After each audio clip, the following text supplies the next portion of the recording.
It was a quiet night in Pine Hollow, the kind of silence that made every radio call feel heavier than it should.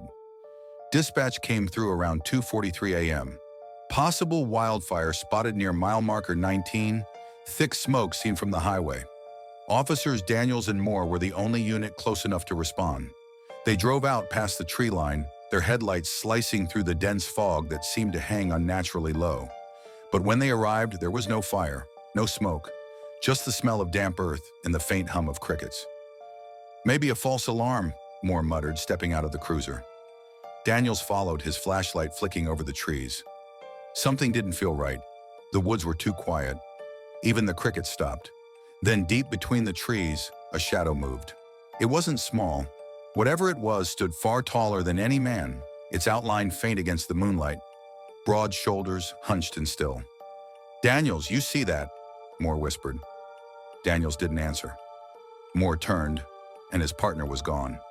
"Daniels?" he called, stepping back toward the cruiser. The radio crackled uselessly.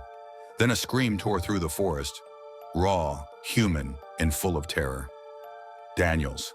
Moore sprinted toward the sound, branches whipping against his face. The scream led him to a gaping hole in the hillside, a cave half hidden by tangled roots. The air inside was wet and cold, and the smell hit him first. Rot, iron, and something old. He raised his flashlight, and the beam landed on bodies. Dozens of them, mangled, stacked like broken dolls, their faces frozen in silent screams. Among them was Daniels, still barely alive, reaching out with trembling fingers. "Run!" his partner choked, blood bubbling from his lips.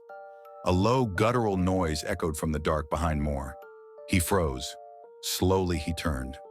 Two massive, milky eyes stared back at him from the shadows, unblinking, reflective like glass. The thing's shape emerged, towering, skin stretched thin over its bones, its mouth impossibly wide, lined with teeth that looked carved from stone. Moore's flashlight flickered once, twice, then died. The cave filled with the sound of breathing, not his, not anymore.